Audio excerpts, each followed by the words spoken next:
Once I actually sat down and started thinking about my past and the riding and all that, I realized that I literally have owned more motorcycles than cars in my lifetime. And some of them were pretty cool and some of them were pretty not cool.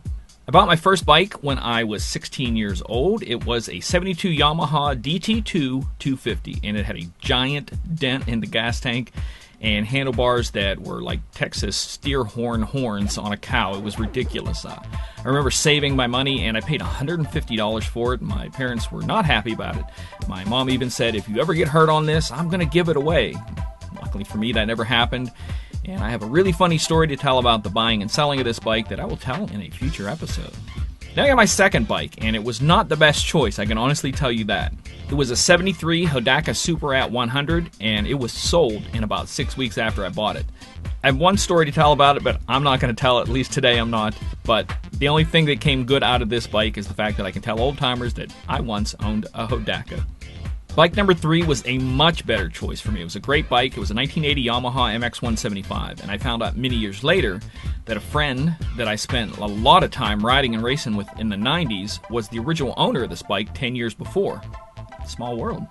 Bike number 4 was my first monoshock rear suspension. I stepped up to the big leagues with the 82 Suzuki PE175 and its famous full floater suspension. This was a seriously bulletproof two-stroke motorcycle. Bike number 4 began my love for four-strokes and Hondas. This is the 84 Honda XR200. Notice that custom red seat I made. I rode this thing until the timing chain broke. I rebuilt it and sold it for the next upgrade. Bike number 6 I think was my absolute favorite bike of all time. The 86 Honda XR250R. I love that bike, and yes, I ran the red number plate just to mess with people. And with this first place trophy in a hare scramble race shows that this began also my love for racing. But at that time, four strokes just did not have the suspension to handle motocross, so I had to sell it and move on. This takes me to bike number 7, the two-stroke years and the MX years. The 1987 Yamaha YZ250 was a seriously strong and well-built bike. It got the job done. That takes us to bike number 8. Remember the MX-175? Well, I got this 92 RM250 from the original owner of that MX. Shannon was his name. He and this bike were really fast. He even won the #1 plate in the entire United States for the 500B class of motocross. These were the racing years. Professionally groomed tracks, and yes, I did say multiple tracks with an S.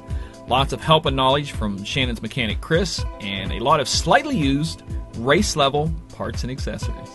We also have to toss into this mix a street bike, bike number 9, the way too fast and way too fun 85 Yamaha RZ350, a twin-piston, two-stroke cafe bike.